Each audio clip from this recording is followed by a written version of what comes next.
live from the National News Studio, Sri Lanka.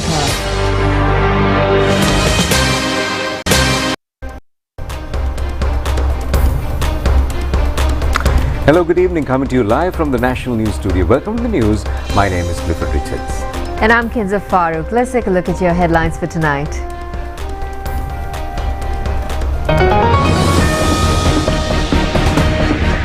Prajashakti program for poverty alleviation commences.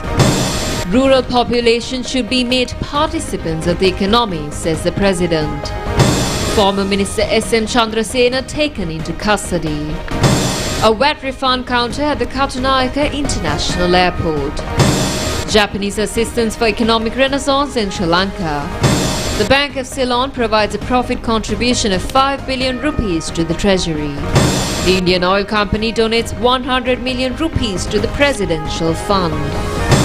The Tax and Expenditure Act of US President Trump passed.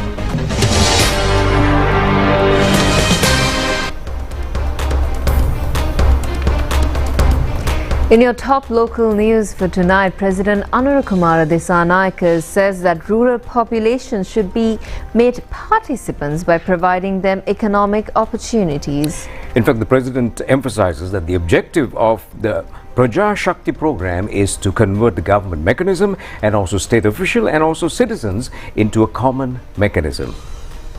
The President made this observation participating in the opening ceremony of the Prajashakti program today. The function was held at Temple Trees. Prajashakti program is being initiated as a mainstream program of the present government in order to ensure the empowerment of the society and also to ensure the just distribution of economic benefits in society. The President also inaugurated the Prajashakti program official website.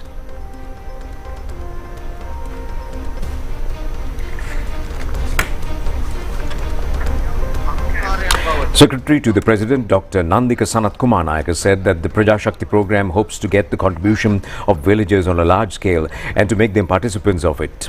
A special attention has been set up at the Presidential Secretariat for this purpose. Minister Dr. Upali Pannilage pointed out that steps have been taken to implement the Prajashakti program in all 14,008 Grama Nirudhara divisions of the country. Necessary steps will be taken in a short period time to implement this program in all villages of the country with the participation of local government institutions and line ministries by creating community development councils in all Grama Nirudhara divisions.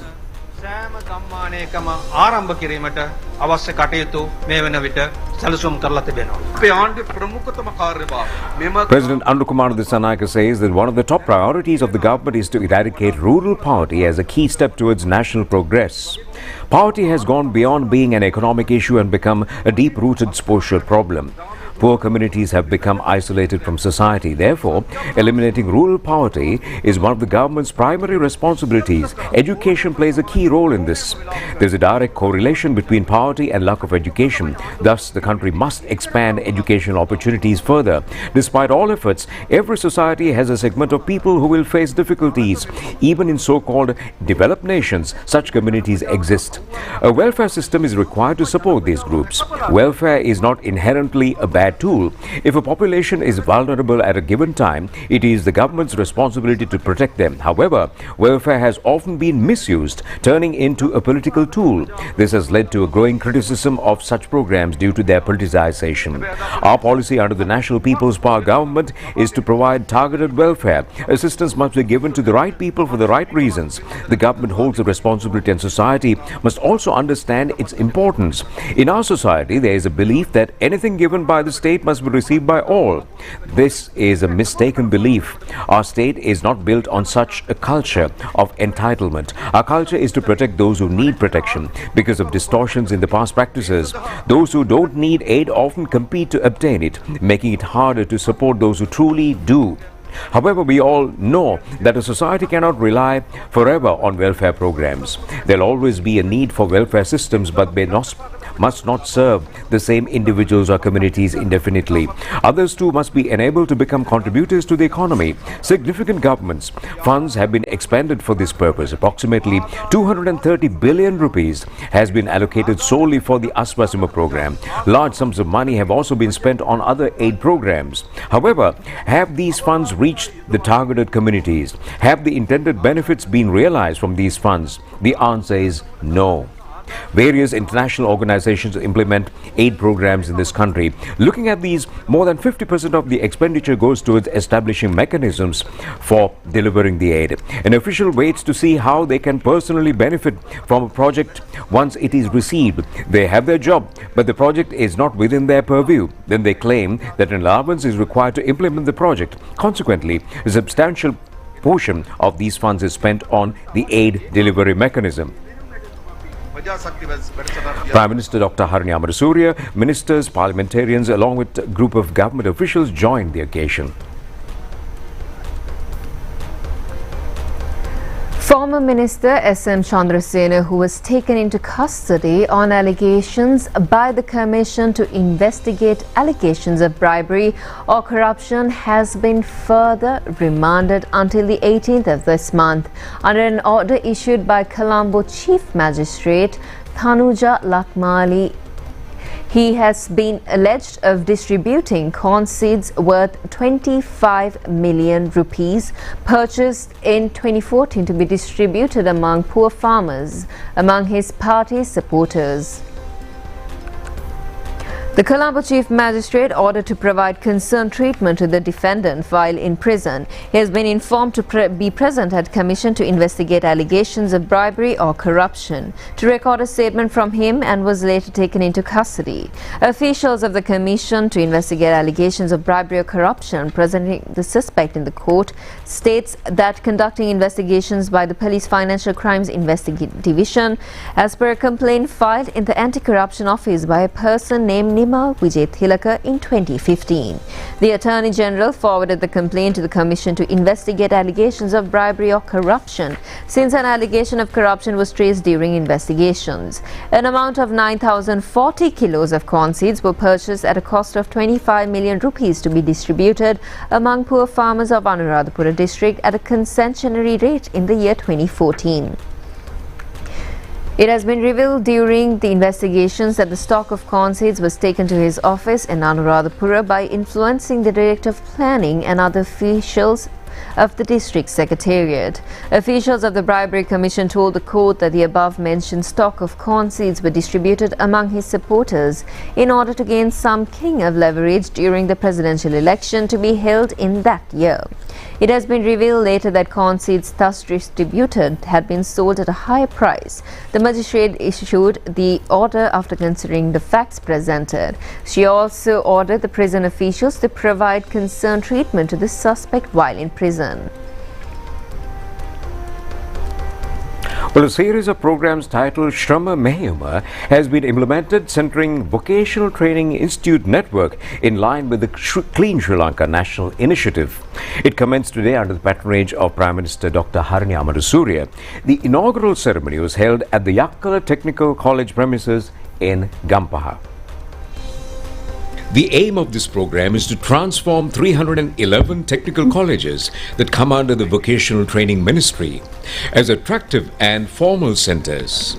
Through this program, the study environment of the students in vocational training institutes of the Education, Higher Education and Vocational Education Ministry will be made more attractive.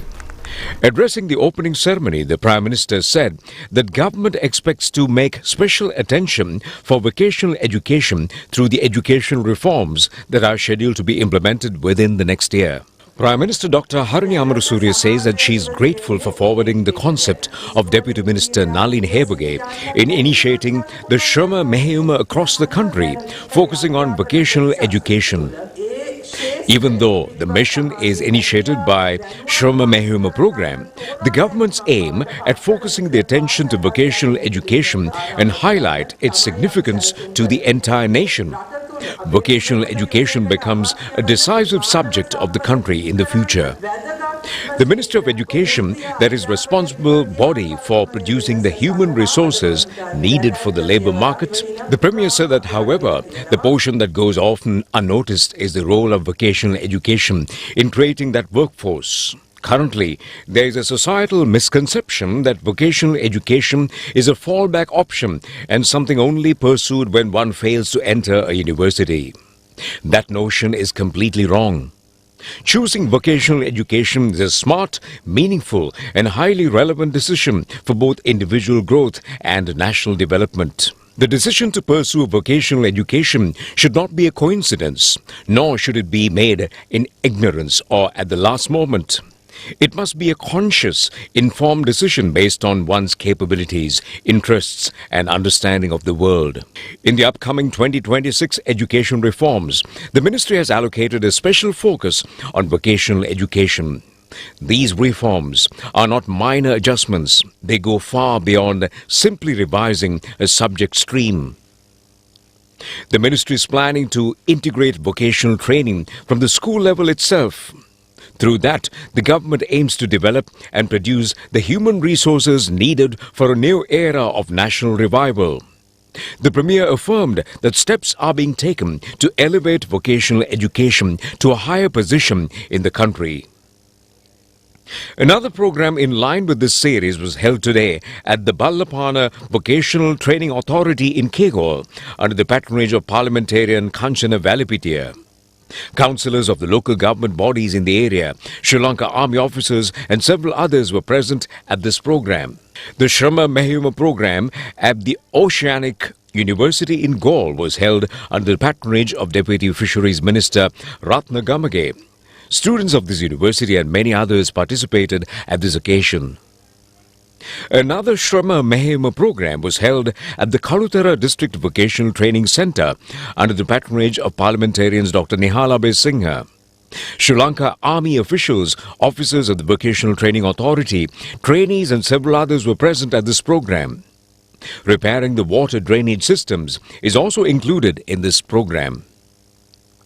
Shrama Mehima programs are held at the Vocational Training Authority in Ratnapura, National Apprentice and Industrial Technical Training Authority and the Ratnapura Technical College premises since this morning. Parliamentarian Dr. Janaka Senaratna, officials of the relevant institutes and students of the technical colleges participated in these programs. Several more programs were held at the Ampara Vocational Training Authority in Ampara, Hardy Technical College today under the patronage of parliamentarian Manjula Ratnayaka. Tree planting programs, repairing drainage systems and cleaning the Ampara town and relevant premises are also included in this program. The Shrama Mehima programs were also held at the Badulla Technical College and other higher technical training institutes today. Mayor of Badul, Nandana Hindaguda, and a large gathering were present at this occasion. They also focused special attention to clean the dengue risk places in the relevant institutes and surrounding premises. The Shrama Mehima program of the Dagama Vocational Training Centre at Pulpitigama in Kurunagala was held under the patronage of Deputy Minister Namal Karunaratna. A tree planting project was also conducted under this program. Professor Gomika Udugamasuriya says that there is currently a visionary leadership that prioritizes and values the research and development sector. He made these remarks at the Stakeholder Awareness Program on the draft National Research and Development Policy conclusion yesterday at the Temple Trees.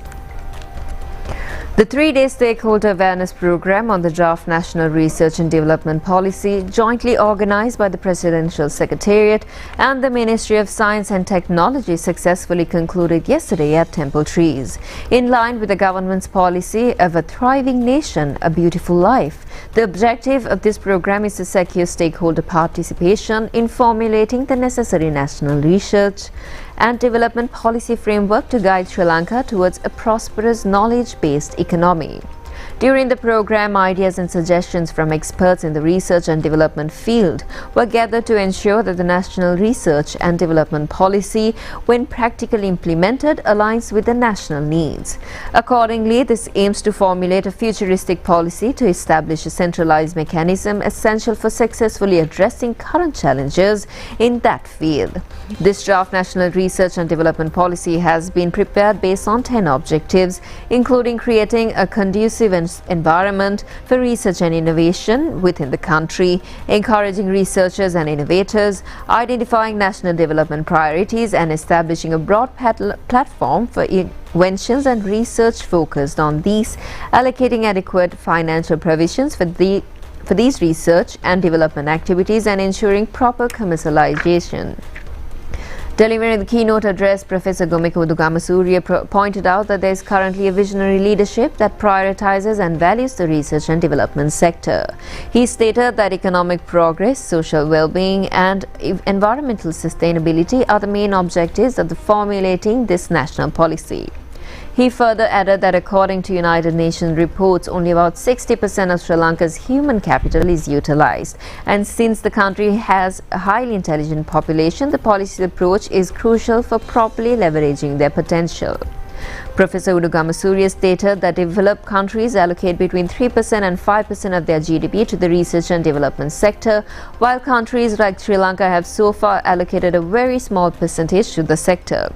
He expressed satisfaction that this situation is changing under the current government and further mentioned that investment in the research and development sector is essential for the advancement of innovation and for achieving high economic growth. Dr. Nandika Sanatkumar Nayaka, Secretary to the President, GP Sapuntara, Secretary to the Prime Minister and a number of top-level state officials were present at this workshop. A new VAT refund system for tourists was recommenced today under the instructions of the President's Office and the Ministry of Finance. Well, the counter was opened under the participation of Ministers Sunil Handunetti and Anil Jayanta at the Bandaranaike International Airport. This VAT refund system functioned under the provisions of the Inland Revenue Act until 2020, and later it was stalled due to COVID pandemic and also recommenced after 5 years. Tourists who arrived in the island under tourist visa and purchasing goods over a cost of 50,000 rupees is entitled for this facility. Under this system, goods should be purchased only from registered shops and a bill should be obtained confirming the payment of VAT, and when the bill is presented at the VAT refund counter at the airport, the VAT will be refunded. Minister Sunil Handunetti says that the government expects a huge foreign income flow to the country from the tourism industry and gem and jewellery sector as well. Well, through the streamlining of the VAT reform system, the country expects about $180 million extra income during the upcoming few months. In addition, when tourists take gem and jewellery to their own countries in a legal manner, $188 million more can be earned. Therefore, the government considers the VAT return system as an investment but not as an expenditure. The Japan-Sri Lanka Economic Cooperation Policy Dialogue 2025 was held today at the Ministry of Finance, Planning and Economic Development in Colombo. The forum exchanged views on the matters pertaining to Japanese-funded project portfolio and exploring the future development and prospective economic cooperation between the two countries. The Japanese delegation was led by Ishizuki Hideo, Assistant Minister and Director General of the International Cooperation Bureau, Ministry of Foreign Affairs in Japan. The meeting was co-chaired by Secretary to the Ministry of Finance, Dr. Harshana Surya Peruma. At the discussion, Dr. Harshana Surya Peruma expressed his warm gratitude and appreciation for the continuous support extended by the government of Japan towards Sri Lanka throughout history. He added that it is remarkable that Sri Lanka will remember the assistance, support and facilitation for a very long time. As co-chair of the Official Credit Committee, Japan played a pivotal role that will be remembered by the government and the people of Sri Lanka for generations to come. He added that Japan's unwavering support during the challenging debt negotiations with Sri Lanka's creditors was highly commendable, and the government of Sri Lanka deeply appreciates the assistance, facilitation and solidarity extended during this critical period.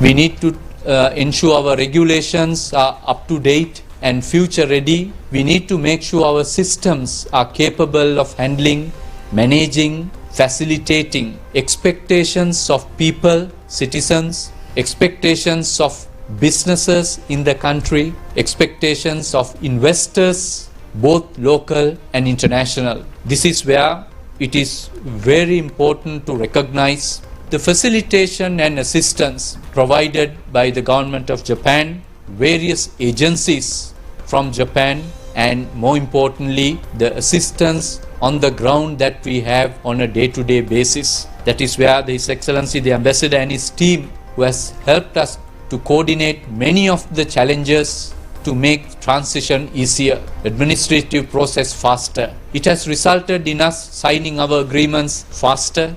Japan came first and assisted Sri Lanka to restart and kickstart some of the projects that were stuck in the past. So we are very happy the milestones that we have reached today, signing of certain agreements, some of the projects that were stuck has been started again. So we believe this journey will continue. Japan will continue to develop cooperation under the comprehensive partnership between Japan and Sri Lanka. We'd like to continue our development cooperation, aiming for high quality growth while taking into account inclusiveness. We would also like to support the new administration's initiative to improve the lives of the people and to combat corruption in particular, which is identified as key priority for your government and also identified as a key priorities under IMF program. We really appreciate and really hold in high regard the current efforts undertaken by the Sri Lankan government for anti-corruption and zero tolerance. Eradication of corruption and good governance are a prerequisite for sustainable economic development. We'd like to see something more from Sri Lanka, beyond IMF agreement, beyond tourism. What I mean is I'd like to see some kind of mid-term, long-term economic development strategy or possibly sector-wise, sector-specific industrial promotion policy so that we can better understand what opportunities are available for investors so that we can see a clearer path for our cooperation toward the future together for our mutual benefit. Today, with the delegation from Japan, I'd like to see the very fruitful discussion will happen from a broader perspective of economic cooperation toward the future between our two countries. We continue with more local stories. Immediate solutions have been provided with the mediation of Minister of Health and Mass Media Dr. Nalinda Jayatissa for several problems in the supplementary health service at a special meeting held at the ministry today. Well, a special discussion was held today between Minister Dr. Nalinda Jayatissa and co-conveners of the Health Joint Balamandale today. Lengthy discussions were held regarding appointing of a preliminary committee to formulate a service constitution for the professions connected with supplementary health service, initiating implementation of a process to obtain a proper salary scale for co-health graduates, and 9 other areas. The minister, who paid attention to the problems, decided to appoint a committee to formulate a service constitution in this regard. The decision was joined by a group of others, including officials of the Ministry of Health and Mass Media. More local news items in brief. The Bank of Ceylon has approved to provide a profit contribution of the 5 billion rupees to the Treasury.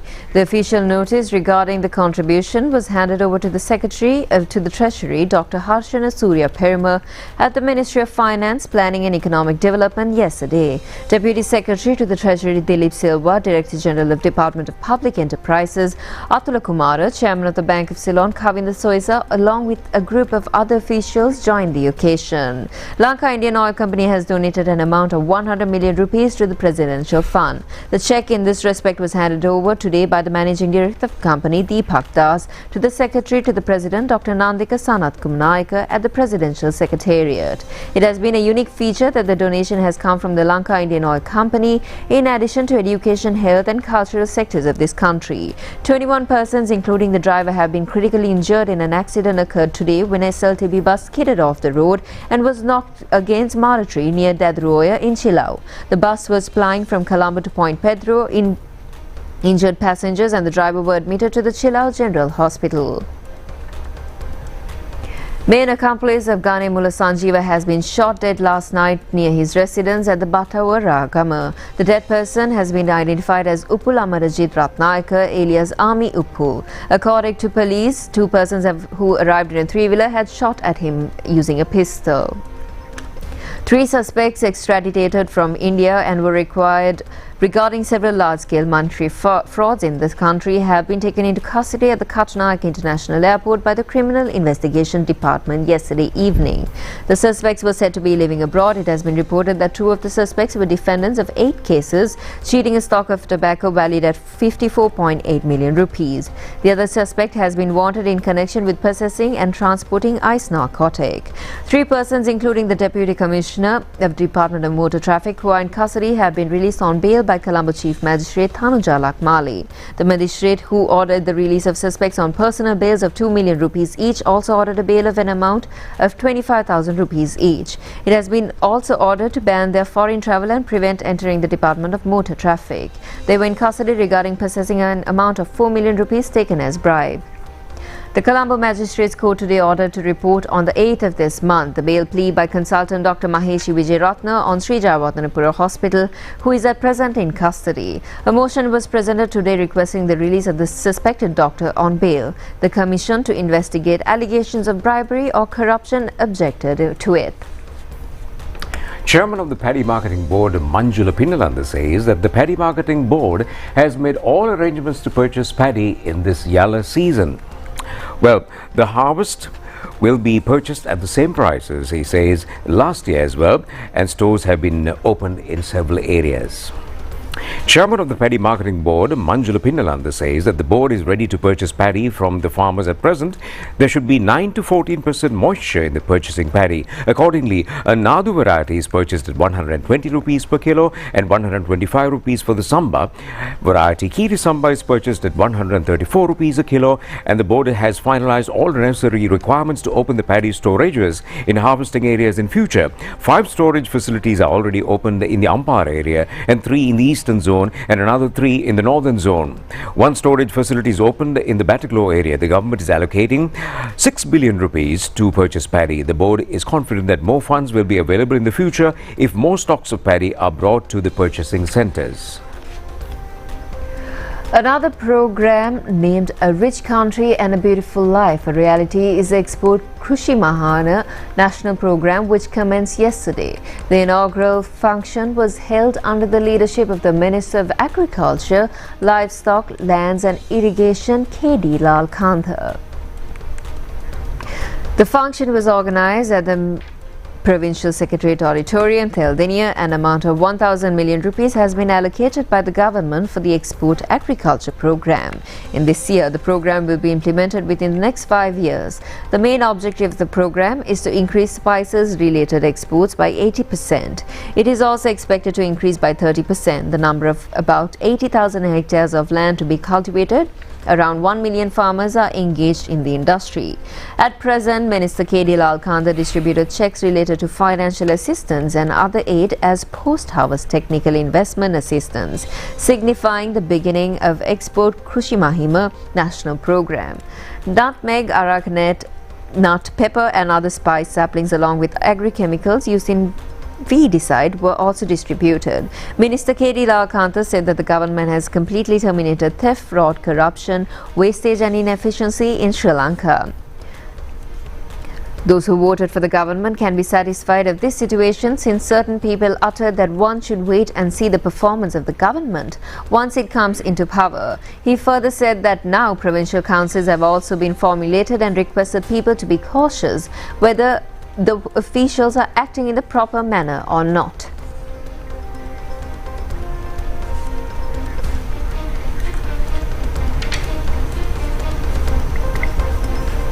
The Korea International Cooperation Agency, or KOICA, has agreed to implement a new fully automated income generating system for the Colombo Municipal Council, casting away the outdated systems. And accordingly, KOICA signed an agreement with the Sri Lankan government yesterday to implement a project worth US $8.5 million. The agreement was signed under the patronage of Colombo Mayor I. Kelly Balthazar, Secretary to the Ministry of Public Administration and Provincial Councils and Local Government, S. Aloka Bandara, and National Director of Koika, Lee Yu Lee. This agreement on Koika project was signed under the guidance of the Minister of Public Administration, Provincial Councils and Local Government, Dr. A.H.M.H. Abhiratna, following his stressing a need and value of a fully automated income generating system. Out of 76 income generating sources of the Colombo Municipal Council, the highest income is generated through 4 sources of assessment tax, license fees and trade taxes and stamp levy. These 4 sources usually generate 62% of the entire income of the Colombo Municipal Council.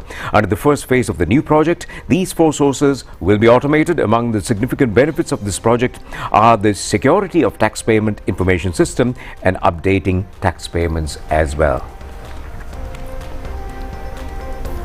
Well, today marks the 13th death anniversary of the creator of the state emblem, archaeological expert, the late S.M. Seneviratna.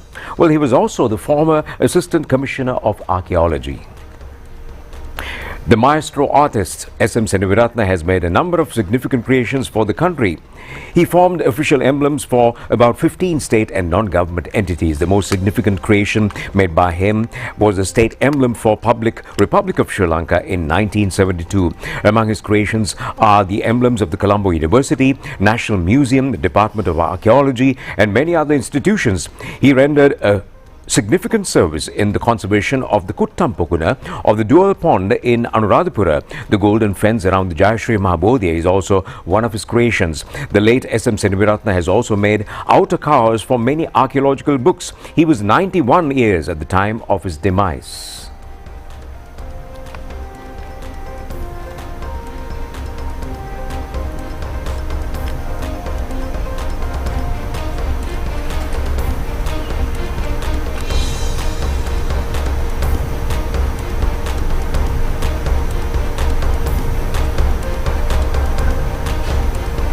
Well, height of creativity there, and we take a short break. We'll be back with international stories shortly.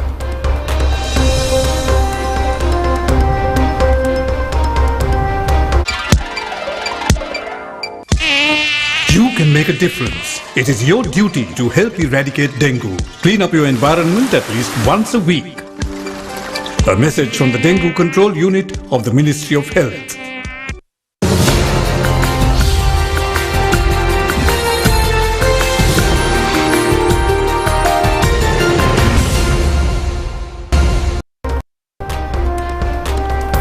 Welcome back to the news, and heading into the US, the US government is to start sending out letters to countries with details of higher US tariff rates that will begin on 1st August. President Donald Trump has said between 10 to 12 letters will go out today, with more over the coming days, the president told reporters. The import duties will range from 60% to 70% tariffs to 10 to 20% tariffs, he said, the top end of which is higher than he had previously outlined. Trump has set a deadline of 9 July for negotiations over import tax rates as countries scramble to reach deals. He has previously said that there would be a baseline tariff of 10% on many economies, up to a 50% maximum. Trump did not say which countries' goods would face the US taxes or whether the rates would only apply to certain goods. Trump's comments come before a deadline next week that could see steeper duties imposed on goods from a number of countries. These range from the European Union, which was previously threatened with 20% tariffs later raised to 50%, to Japan, which could face 35% tariffs on its goods.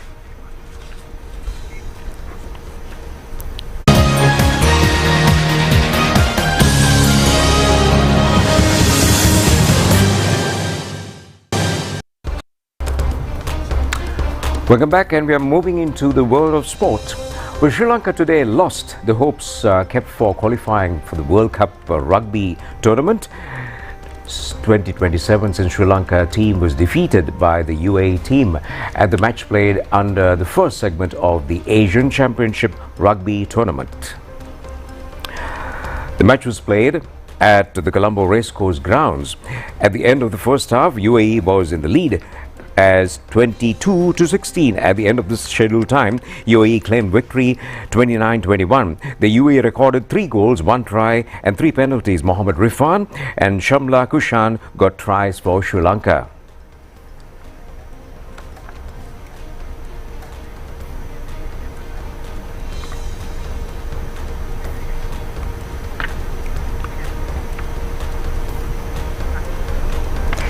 The second ODI between Sri Lanka and Bangladesh will be played tomorrow at the R. Premadasa Stadium in Colombo. With the victory of first match, Sri Lanka lead this series as 1-0. Sri Lanka won the first match 77 runs. Captain Charita Salanka recorded his 5th ODI century at this match. Wanindu Hasaranga passed the 100 wickets margin at this match as well. It is significant that fielding of Sri Lankan players was at superb level. Sri Lanka players who are getting ready for the tomorrow's match carried out practices at the R. Premadasa Stadium today. Bangladesh has not yet won an ODI match against Sri Lanka in this ground. Anything can happen in cricket. I think the way we put pressure on Bangladesh was the key, and we were not panicking even though Bangladesh was playing really well first 15 overs. And what we want is to keep them tight as possible and get one breakthrough, and that was the breakthrough. Milan was the key to get the run out, and also Janit Lianage's catch. So those 2 key things and change the game. So, and we were keep putting pressure to our key spinners. Now that's all the news we have for you tonight. Meet us tomorrow at the same time for more updates. Signing off, I'm Kenza Farooq along with Clifford Richards. Good night and take care. Good night.